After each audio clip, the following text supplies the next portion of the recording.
दोस्तों, इस वीडियो में मैं आपको रेजर पेज एप्लीकेशन बनाना सिखाऊंगा और बिल्कुल स्क्रैच से बताऊंगा कि आप अपने ASP.NET रेजर पेज एप्लीकेशन को बिल्कुल स्क्रैच से कैसे बना सकते हैं। स्क्रैच से रेजर पेज बनाने का सबसे बड़ा बेनिफिट ये है कि आप एक एक कंपोनेंट जब आप ऐड करते हैं, आप उनमें एप्लीकेशन के जब एक एक हिस्से को जोड़ते जाते हैं और रेजर पेज एप्लीकेशन को बनाते हैं तो आपको पूरी समझ होती है कि एप्लीकेशन कैसे बिल्ड होगा। जबकि अगर आप टेम्पलेट यूज़ करते हैं और डायरेक्ट उसके बाद एप्लीकेशन डेवलप करते हैं तो बहुत सारी चीज़ें बना बनाया होता है, तो बहुत सारी चीज़ें उसमें क्या होती है कि मिस हो जाता है, समझ में नहीं आता है, क्योंकि पहले से बनाया हुआ चीज़ आता है, आपको नहीं पता है कि ये चीज़ क्या कर रहा है एग्जैक्टली। इसलिए अगर आप बिल्कुल फ्रॉम द स्क्रैच अगर रेजर पेज बनाते हैं और सीखते हैं तो ये आपके लिए एक बेटर ऑप्शन है। तो मैं स्टार्ट करता हूँ और आपको बताता हूँ कि रेजर पेज एप्लीकेशन को आप बिल्कुल स्क्रैच से कैसे बना सकते हैं। तो मैं अपना विजुअल स्टूडियो ओपन करूँगा और फिर आपको बताऊँगा कि रेजर पेज कैसे बनाते हैं।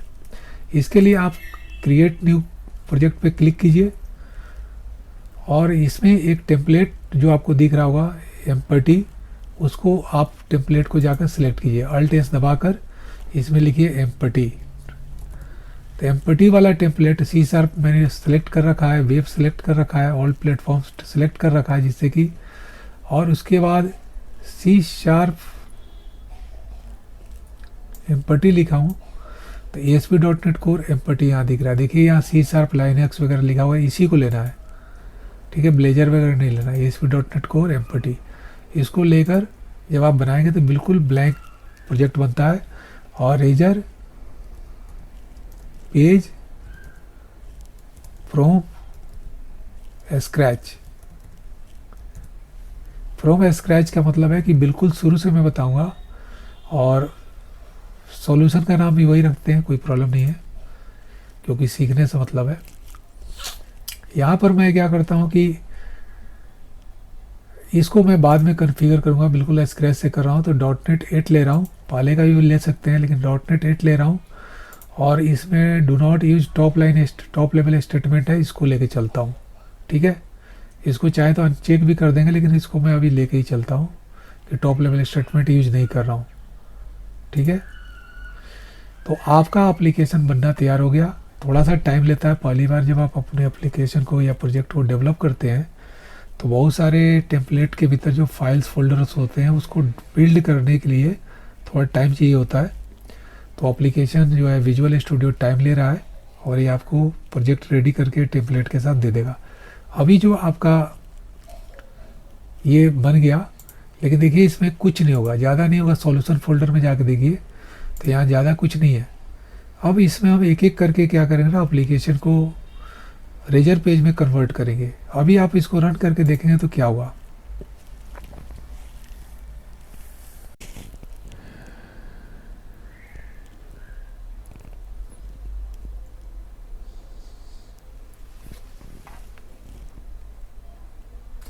देखिए जब आप अपने एप्लीकेशन को रन करते हैं तो रन करने पर आपने देखा कि हेलो वर्ल्ड यहाँ पर प्रिंट हो रहा है ब्राउज़र के भीतर और लोकल होस्ट ऑफ 5166 लिखा हुआ आ रहा है पोर्ट नंबर। आपको ये समझना होगा कि ये लोकल होस्ट 5166 पोर्ट नंबर ही क्यों ले रहा है, कोई दूसरा पोर्ट नंबर क्यों नहीं ले रहा है, और हेलो वर्ल्ड कहाँ से प्रिंट हो रहा है, और ये ब्राउज़र में क्यों लॉन्च हो रहा है, ब्राउज़र अपने आप क्यों स्टार्ट हो गया। इन सब चीज़ों को समझने के लिए हम चलते हैं और एप्लीकेशन को थोड़ा सा एनालाइज करते हैं। देखिए जब आपने अपना प्रोजेक्ट बनाया तो ये सॉल्यूशन के भीतर अभी आपका एक ही प्रोजेक्ट है, और इस प्रोजेक्ट के भीतर अगर आप डिपेंडेंसीज़ की बात करें तो डिपेंडेंसीज़ में आपके फ्रेमवर्क हैं जो .NET 8 फ्रेमवर्क पे मैं काम कर रहा हूँ, और ये C# के कुछ पॉइंट्स है कि न लेवल को अलाउ करना है, इम्प्लिसिट यूज करना है। अगर इसके बारे में नहीं जानते तो आप मेरे को कमेंट में पूछ सकते हैं। और फ्रेमवर्क जो है आपका यही है। और अभी जो आपका एप्लीकेशन है ना, आप इसको नहीं कर सकते, ये रेजर पेज है। प्रॉपर्टीज़ में जाते हैं तो लॉन्च सेटिंग फाइल है। लॉन्च सेटिंग फाइल क्या होती है, जो आपके एप्लीकेशन की लॉन्च को बताता है कि कैसे एप्लीकेशन लॉन्च होगा। इसके लिए दो चीज़ें पॉसिबल है। एक प्रोफाइल्स नाम का जो ये दिख रहा है ना, इसके भीतर दो प्रोफाइल बना हुआ है, एक HTTP और दूसरा IIS एक्सप्रेस। तो HTTP प्रोफाइल होता है जब आप प्रोजेक्ट जो भी ये HTTP यहाँ क्लिक कर रहा है ना, तो एक दूसरा भी आपको दिखा HTTP और दूसरा IIS एक्सप्रेस दिख रहा है, ठीक है। तो HTTP कमांड के लिए ये है, और IS का कमांड का नाम है IS एक्सप्रेस। इसके बीच में कोई गैप नहीं है, ध्यान से दीजिए, ठीक है ना। अब देखिए क्या है, इस कमांड को रन करने पर क्या होता है कि केस्ट्रल सर्वर स्टार्ट होता है। तो केस्ट्रल सर्वर स्टार्ट होता है और रन होता है, और ये जो है IS एक्सप्रेस में रन होता है अगर इस कमांड को यूज करें। जैसे कि मैं IS एक्सप्रेस लेता हूँ और रन करता हूँ, तो इस बार जब रन होगा तो 32071 इस पे, इस पोर्ट नंबर पे ये एप्लीकेशन रन होगा, 32071 पे। मैं रन करके दिखा देता हूँ। एप्लीकेशन स्टार्ट हुआ, और अगर आप नोटिफिकेशन एरिया में जाकर यहाँ चेक करेंगे तो आपको दिखेगा कि यहाँ IS एक्सप्रेस स्टार्ट होगा, तो इसके नोटिफिकेशन देखिए यहाँ आ गया, ये IS एक्सप्रेस आपको दिख नहीं रहा होगा यहाँ IS एक्सप्रेस, क्योंकि मेरा जो है ना एप्लीकेशन जो है ना, यहाँ एक्चुअली मैं जब इसको यूज कर रहा हूँ ना तो 3207 आ रहा है ना, ये स्टॉप साइट वगैरह लिखा हुआ आ रहा है। पूरा चीज़ आपको नहीं आ रहा होगा क्योंकि मेरा थोड़ा स्क्रीन रिकॉर्डर जो है थोड़ा अलग तरीके से वर्क कर रहा है, और इस टाइम जो है 32071 आ रहा है। तो ये प्रोफाइल पर डिपेंड करता है, कौन सा प्रोफाइल आपने सेलेक्ट किया उसके अकॉर्डिंग आपका लॉन्च का जो टेक्निक है। अगर आप ब्राउज़र को लॉन्च करना चाहते हैं तो ट्रू लिखिए, नहीं लॉन्च करना चाहते हैं तो फॉल्स कीजिए। अगर फॉल्स करेंगे तो ब्राउज़र लॉन्च नहीं होगा, लेकिन आपका सर्वर वगैरह स्टार्ट होगा, एप्लीकेशन स्टार्ट होगा, और आप अपने ब्राउज़र को ओपन करके किसी भी ब्राउज़र में जाकर इस URL को टाइप कर देंगे और इंटर दबाएंगे तो आपका वो एप्लीकेशन दिखाई देने लगेगा। तो ये तो हुई बात बेसिक की लॉन्च सेटिंग फाइल का क्या होता है। इसके बारे में डिटेल में मैं बाद में बात करूँगा। मेन रूप से मुझे करना क्या है कि इसको रेजर पेज में कन्वर्ट करना है। तो प्रोग्राम फाइल पे चलते हैं। प्रोग्राम फाइल जो आपका है ना CS, अगर आप इस प्रोग्राम फाइल को देखिए तो इसमें ज़्यादा कोड लिखा हुआ नहीं है। ये एक क्लास है, प्रोग्राम क्लास, और इसी भीतर एक स्टैटिक मेथड है जो मेन मेथड है। तो ये आपका एप्लीकेशन का एंट्री पॉइंट होता है। मतलब एप्लीकेशन स्टार्ट होता है तो सबसे पहले वो प्रोग्राम क्लास के मेन मेथड को कॉल करता है। यह स्टैटिक मेथड है, इसलिए इस क्लास का ऑब्जेक्ट बनाने की ज़रूरत नहीं है। ये एप्लीकेशन स्टार्ट होने के साथ ही ये मेन मेथड कॉल होता है। और जब मेन मेथड कॉल होता है तो ये क्या होता है ना, क्रिएट बिल्डर वेब एप्लीकेशन जो है इसका भी ये स्टैटिक मेथड ही है। आप वेब एप्लीकेशन में जाकर गो टू डिफिनेशन में जाइए, मैं थोड़ा डिटेल में बता रहा हूँ। तो देखिए ये सील्ड क्लास है और इसके भीतर ये एक स्टैटिक मेथड होगा, क्रिएट बिल्डर। ये स्टैटिक मेथड है ना, ऑब्जेक्ट बनाने की इसकी भी ज़रूरत नहीं पड़ी। तो डायरेक्ट क्लास को ऑब्जेक्ट मेथड क्लास को बिना ऑब्जेक्ट बनाए स्टैटिक मेथड को कॉल किए। तो ये क्रिएट बिल्डर क्या करता है, वेब एप्लीकेशन बिल्डर नाम का एक टाइप का एक ऑब्जेक्ट रिटर्न करता है। अगर आप यहाँ गए हैं वेब एप्लीकेशन बिल्डर, तो फिर वेब एप्लीकेशन बिल्डर में जाके चेक करेंगे। मैं यहीं से कर देता हूँ।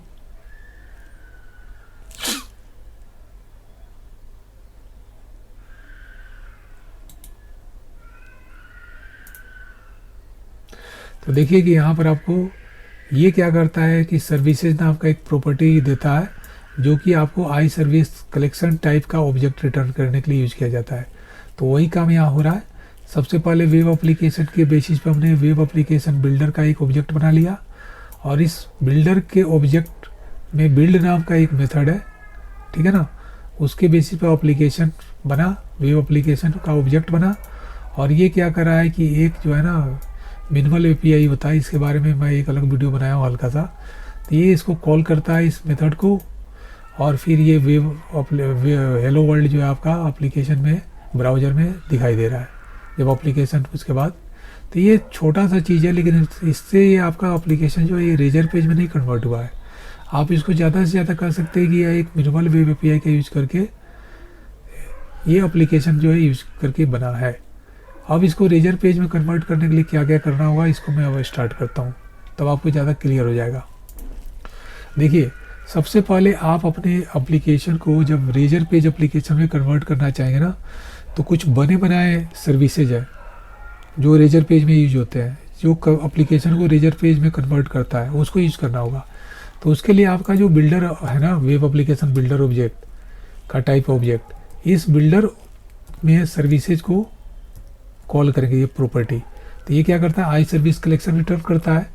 और आई सर्विस कलेक्शन ऑब्जेक्ट जो भी होगा, जो आई सर्विस कलेक्शन को इम्प्लीमेंट किया होगा, वो जो ऑब्जेक्ट है, ये ऑब्जेक्ट क्या करेंगे, यहाँ add razor pages extension method provide करता है। अब ये आपका एप्लीकेशन बस एक लाइन लिखने से आपका एप्लीकेशन जो है ना रेजर पेज में कन्वर्ट हो गया। तो एक लाइन लिख रहे हैं लेकिन बिहाइंड द सीन जो है बहुत सारे कोड चल रहा है। अब ये एक्सटेंशन मेथड है, कहीं ना कहीं तो इसका पूरा कोड लिखा गया है ना, तो ये आपको माइंड में रखना है। तो बस एक लाइन लिखे और आपका रेजर पेज में कन्वर्ट हो गया। लेकिन सर्विस बन जाने से क्या आपका एप्लीकेशन जो है ये पूरा रेजर पेज बन गया? नहीं। जैसे कि मान लेते हैं कि आपने कंपनी के लिए रूल बना दिया कि मैं ऐसे ऐसे कंपनी सेटअप करूँगा, सारा कुछ पेपर पे तैयार कर दिया, लेकिन आदमी को रखना पड़ेगा ना, जो जो एम्प्लॉइज है उसको रखना पड़ेगा, स्टाफ रखना पड़ेगा। तो वो एक्शन में लाने के लिए कुछ आगे भी एक्शन कर मतलब करना पड़ता है, केवल प्लानिंग से नहीं होता है। लाइक वाइज आप समझिए कि आप इसको रेजर पेज में कन्वर्ट कर रहे हैं, तो पहले ये क्या कर रहा है, ये कहता है कि मुझे एक पेजेज नाम का फोल्डर दो अपने रूट में। तो ये एप्लीकेशन का रूट है, तो यहाँ रूट पे जाकर एक फ़ोल्डर डालेंगे, क्योंकि बहुत सारी चीज़ें कन्वेंशन बेस्ड होता है एप्लीकेशन में। तो अब आप इसमें पेजेज डालेंगे। पेजेज क्यों डाला फोल्डर?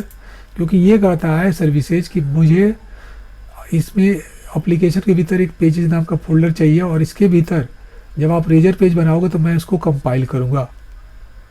तो ठीक है, अब ये पेजेज फोल्डर बन गया ना, इसके भीतर मैं एक रेजर पेज डाल लेता हूँ। देखिए, तो रेजर पेज डालूँ तो इसमें एक रूल भी है, कन्वेंशन, बहुत सारे कन्वेंशन है, एक एक कन्वेंशन को आपको दिमाग में रखना है। एक एप्लीकेशन जब स्टार्ट होता है, तो एप्लीकेशन स्टार्ट होता है तो वो क्या करता है, बाय डिफ़ॉल्ट इंडेक्स नाम का रेजर पेज को ढूंढता है। कहाँ ढूंढता है? पेजेज फोल्डर के भीतर। ये आपको दिमाग में रखना है। कोई और नाम से आप रेजर पेज बनाएंगे तो वो काम नहीं करेगा। मान लेते हैं कि मैं इसको इंडेक्स रखाऊँ ना, और यहाँ पर हेलो वर्ल्ड लिख देता है, ये यूआई पार्ट है इसका, learn razor pages app from scratch लिख दिया। अब देखिए कि क्या इससे एप्लीकेशन स्टार्ट हो जाएगा, रन हो जाएगा। आप चेक कीजिए, अभी आपको समझ में आएगा कि कहाँ इशू आ रहा है, फिर मैं उसको बताऊंगा, क्योंकि एक एक स्टेप मैं धीरे धीरे करके आपको बताऊंगा, तब आपको ज़्यादा क्लियर समझ में आएगा।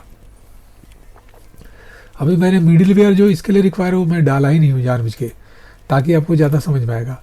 अभी चलेगा, और ये एक तरीके का आप मिडिलवेयर मानिए, ये चलेगा और ये हेलो वर्ल्ड ही दिखाएगा जब एप्लीकेशन लॉन्च होगा। तो क्योंकि यहाँ पर तो क्या हो रहा है, आपने सर्विस टू डाल दिया ना, तो एप्लीकेशन तो आपका रेजर पेज का बन गया। लेकिन जब एप्लीकेशन स्टार्ट होगा तो ये जब मिडिलवेयर चलेगा तो ये मिडिलवेयर क्या कर देगा, हेलो वर्ल्ड जो लैम्बडा एक्सप्रेशन लिखा हुआ ना, इस मेथड को एग्जीक्यूट कर देगा इस पाथ पे, रूट पाथ पे। तो देखिए हेलो वर्ल्ड ही आ रहा है। अब मैं ऐसा करता हूँ कि इसको बंद कर देता हूँ और फिर आपको बताता हूँ कि इसको हटा के क्या करना है। अब मैं इसको हटा दिया, और अब सोचिए कि एप्लीकेशन बन गया और मैं इसको रन करके देखता हूँ तो क्या हो रहा है, क्योंकि अब तो कोई ना मिडिलवेयर है, और मैंने बताया कि पेजेस फोल्डर के भीतर इंडेक्स फाइल को वो रन करता है। तो क्या अब रन कर देगा? तो करके देखते हैं। देखिए, लर्निंग बाय डूइंग ज़्यादा बेटर होता है। मैं एक एक स्टेप बता रहा हूँ जिससे आपकी ज़्यादा कंसेप्ट क्लियर होगी। अभी देखिए एप्लीकेशन स्टार्ट तो हुआ, ब्राउज़र भी लॉन्च हुआ, क्योंकि लॉन्च सेटिंग में सेटिंग बना हुआ है कि ब्राउज़र को लॉन्च करना है। पोर्ट नंबर भी बना हुआ IS एक्सप्रेस के लिए है, लेकिन क्या कर रहा है, HTTP 404 एरर आ गया। क्यों एरर आ गया? क्योंकि वो गया तो उसको कोई पेज नहीं मिला। ये पेज कहाँ ढूंढ रहा है, पेज जो ढूंढ रहा है ना, तो पेज उसको मिला नहीं। अब मान लेते हैं कि मैं यहाँ पर एक लाइन केवल लिख देता हूँ, app dot map razor pages, एक लाइन लिख दिया ना, ये आपका क्या है, एक तरह का मिडिलवेयर मानिए। और ये जो है ना एक्सटेंशन, अब ये क्या करेगा कि आपके एप्लीकेशन के जो पेजेस फोल्डर है ना, उसमें जाकर बाय डिफ़ॉल्ट इंडेक्स पेज को सर्च करेगा और उसको शो कर देगा।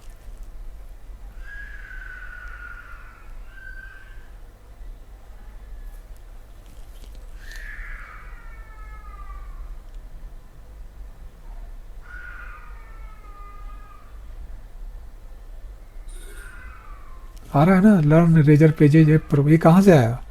ये इसी जगह से आया जो मैंने इंडेक्स नाम का पेज बनाया था, और कहाँ बनाया था, पेजेस फोल्डर के भीतर बनाया। कहीं और जगह बनाएंगे तो वो काम नहीं करेगा, ये बात माइंड रखना है। अच्छा, एक काम और करके बता रहा हूँ। मान लेते हैं कि मैं इस एप्लीकेशन को बंद कर रहा हूँ और मैं इस पेज का नाम चेंज कर देता हूँ। इस पेज का नाम मैं चेंज करके कर देता हूँ index 1।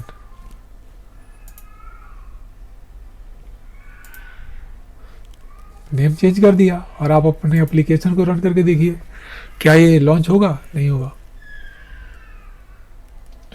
क्योंकि वो इंडेक्स पेज को ही ढूंढेगा। आपके माइंड में हो रहा होगा कि इंडेक्स की जगह क्या और नाम रख के भी हम एप्लीकेशन को रन कर सकते हैं। बिल्कुल कर सकते हैं, लेकिन उसके लिए आपको अपने एप्लीकेशन की कॉन्फ़िगरेशन करनी होगी, राउटिंग वगैरह समझना होगा कि कैसे एप्लीकेशन एग्जैक्टली वर्क करता है। नहीं कर रहा है ना काम, तो नहीं कर रहा है। अगर मैं 2 मिनट के लिए ऐसा कर देता हूँ कि यहाँ पर मैं इसके आगे जो है ना, आगे मैं इसको समझाऊंगा, इसको क्लोज कर देता हूँ। और मैंने यह देखिए क्या किया, एक ये जो रूट पाथ होता है ना, उस रूट पाथ को यहाँ दिया हूँ और एप्लीकेशन को रन कर दिया पाथ लिखने के बाद, पेज लिखने के बाद। पेज क्या है, ये डायरेक्टिव है, और मॉडल क्या है, ये भी डायरेक्टिव। इन सब के बारे में आगे बताऊंगा धीरे धीरे, मैं स्टेप बाय स्टेप आपको बताना चाह रहा हूँ।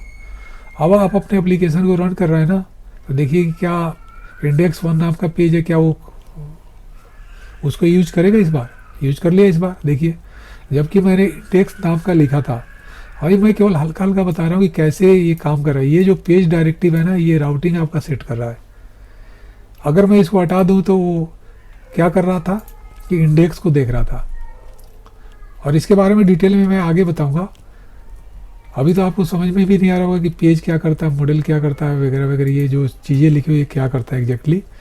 लेकिन अभी तक आपने क्या सीखा, जो मैंने बताया अभी तक आपने सीखा, जो उसको मैं एक बार रिकैप कर देता हूँ, फिर आगे मैं बताऊँगा। अभी तक आपने सीखा कि आपका जो रेजर पेज एप्लीकेशन बनता है, उसमें सबसे इम्पोर्टेंट आपका प्रोग्राम क्लास होता है। यहाँ से आपका एप्लीकेशन स्टार्ट होता है, तो प्रोग्राम क्लास के भीतर का मेन मेथड एग्जीक्यूट होता है, ये एप्लीकेशन का एंट्री पॉइंट होता है। और इसके भीतर आपका वेब एप्लीकेशन का जो एक क्रिएट बिल्डर नाम का स्टैटिक मेथड होता है, उसको यूज करके वेब एप्लीकेशन बिल्डर नाम के टाइप का ऑब्जेक्ट बनाते हैं।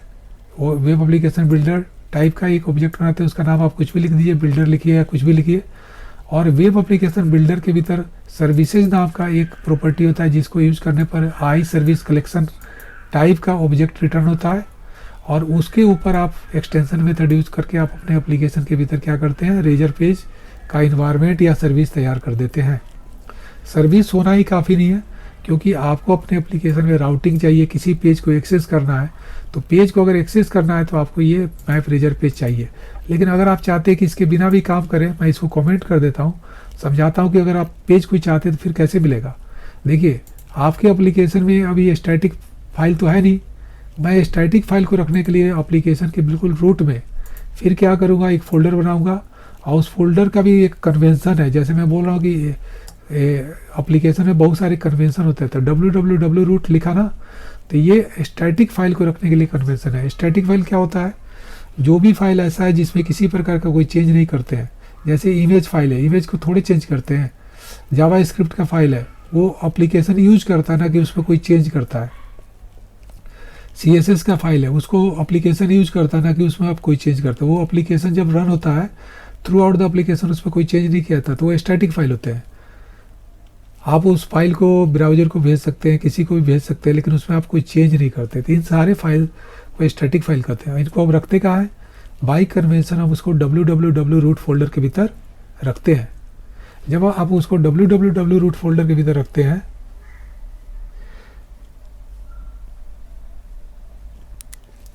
तो आप इसके भीतर इस बार हम क्या करते हैं, इसमें एक फ़ाइल रखते हैं जिसका नाम कुछ रख देते हैं, न्यू आइटम करके रखते हैं। एक HTML फाइल रखते हैं, इसमें HTML फाइल रखते हैं, ठीक है ना। एक HTML फाइल बनाते हैं, इसका नाम रखते हैं डिफ़ॉल्ट या इंडेक्स। ये HTML होगा, .html मैंने बना दिया। और देखिए कि मैप रेजर पेज हटा दिया हूँ, हटा दिया ना। इसमें मैं वही चीज़ लिख देता हूँ जो यहाँ लिखा हुआ है, HTML का जो कमांड है, HTML का जो टैग है, लिख दिया ना। और इसको मैं लिख देता हूँ इन www रूट, ठीक है। फाइल सेव किया और एप्लीकेशन को रन किया। तब जब ये आप www रूट फोल्डर बनाते हैं ना, तो इसके किसी भी फाइल को आप एक्सेस कर सकते हैं। लेकिन एक्सेस करने के लिए ज़रूरी क्या है वो मैं अभी आपको बताऊंगा।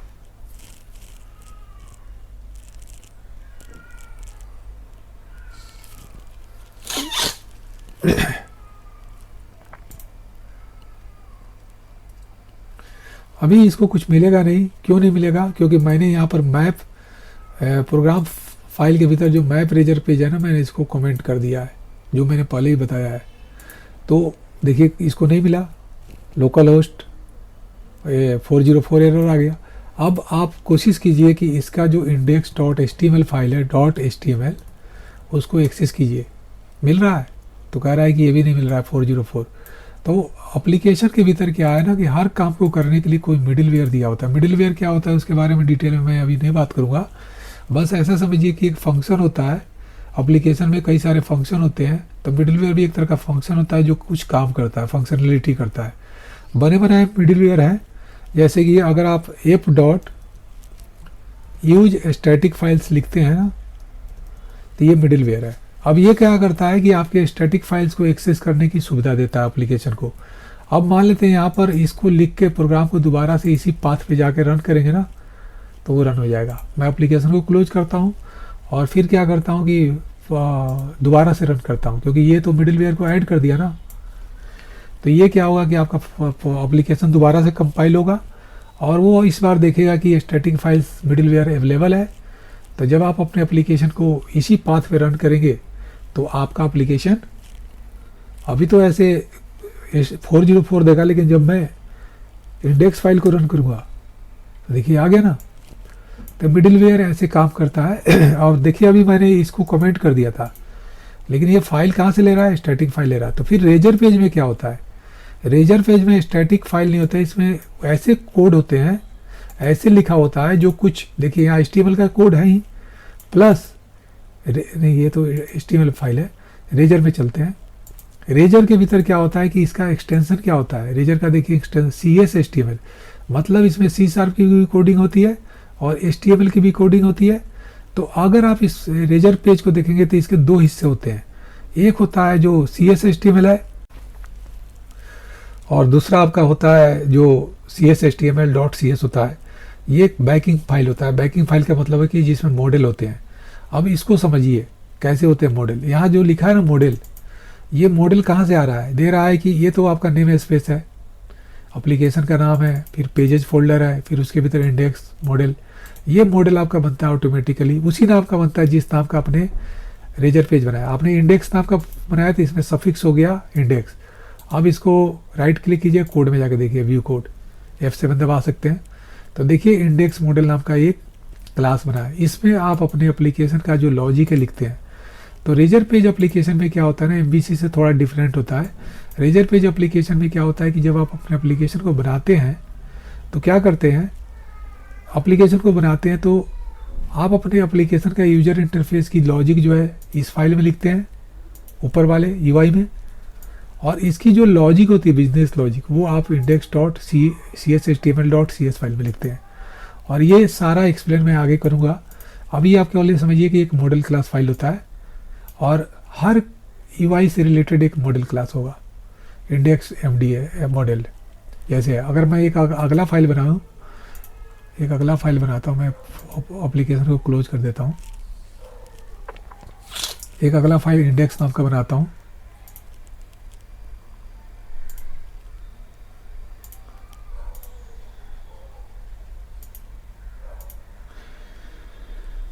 इंडेक्स नाम का बनाया ना, तो देखिए इंडेक्स नाम का बना, तो कोड में जाके देखिए यहाँ बन गया ना। और मैं ऐसा करता हूँ कि इसमें दो फाइल बन चुका है, इसको डिलीट कर देता हूँ क्योंकि इसमें index1 होना चाहिए, क्योंकि सेम नाम का आ रहा है, इसलिए इस एरर कर रहा था। इस फाइल को डिलीट कर देता हूँ और एक दूसरा फाइल बना लेते हैं समझाने के लिए। इस फाइल का नाम मैं रख देता हूँ, मैं इस फाइल का नाम रख देता हूँ टेस्ट।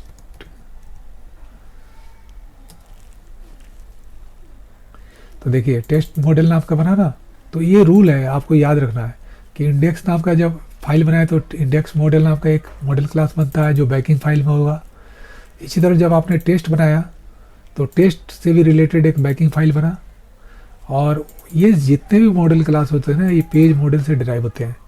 अब पेज मॉडल से डिराइव होते हैं तो ये जो मॉडल क्लास है ना, ये कई सारे प्रॉपर्टीज और मेथड प्रोवाइड करता है जो ये क्लास इनहेरिट करता है। क्योंकि जो आप जानते हैं जो डिराइव्ड क्लास होता है वो अपने बेस क्लास से इनहेरिट करता है। तो इसके भीतर जब आप कोडिंग करेंगे ना तो इसमें से बहुत सारा प्रॉपर्टीज वगैरह मेथड वगैरह यूज करेंगे। तो F12 दबाकर आप जाके वहाँ देख लीजिए, कुछ भी आपको ज़्यादा याद करने की जरूरत है। ये देखिए पेज मॉडल है, ये भी अलग अलग क्लास इंटरफेस वगैरह को इनहेरिट इम्प्लीमेंट कर रहा है। तो देखिए पेज कॉन्टेक्स्ट है, मेटा डेटा प्रोवाइडर है, HTTP कॉन्टेक्स्ट है, रिक्वेस्ट है, रिस्पॉन्स है। इनके बारे में मैं आगे डिस्कस करूँगा। तो ये सारा चीज़ आपको यहाँ से मिल जाएगा। तो ये सारा redirect to page, redirect to जो भी आप रीडायरेक्ट टू व्यू अगर पढ़े थे ना एक्शन, ये सारा चीज़ आपको यहाँ मिल रहा है। तो ये किसी वजह से मिल रहा है क्योंकि ये सारे जो है पेज मॉडल से डिराइव होते हैं।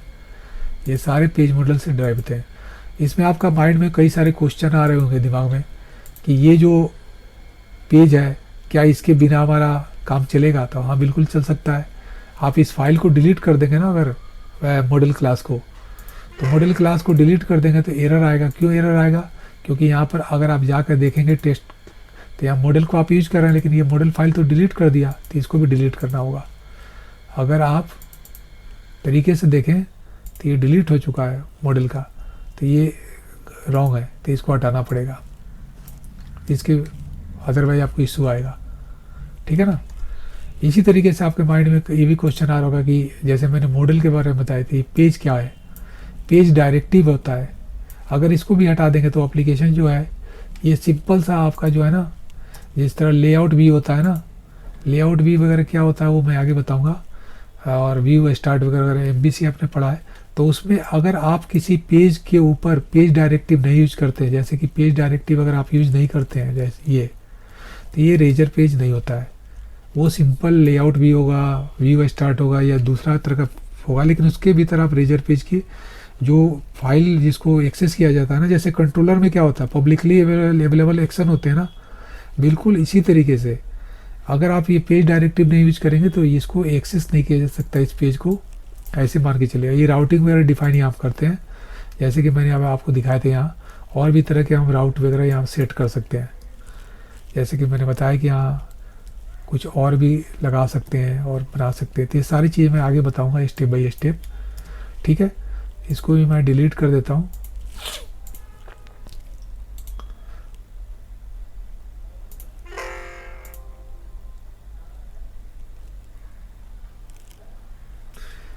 सारा डिलीट कर देता हूँ, फिर नया सिरा से बताता हूँ। चलिए अब मैं इसको क्या करता हूँ ना, इसको इनेबल कर देता हूँ, कमेंट को हटा देता हूँ। अब आपका एप्लीकेशन पूरी तरह तैयार हो चुका है, ठीक है ना। एप्लीकेशन तो तैयार हो गया लेकिन पेज के भीतर कोई इंडेक्स फाइल नहीं है, तो एक इंडेक्स फाइल बनाकर डाल देते हैं।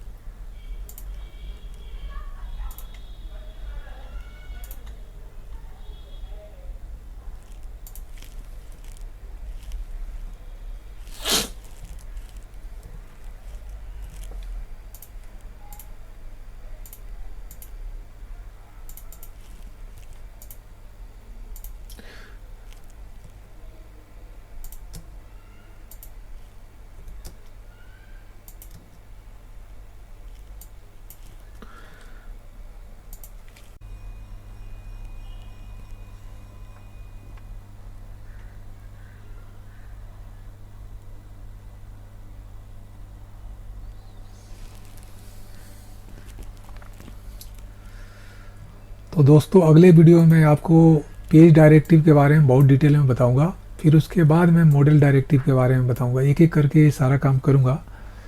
तो आज की वीडियो में बस इतना ही।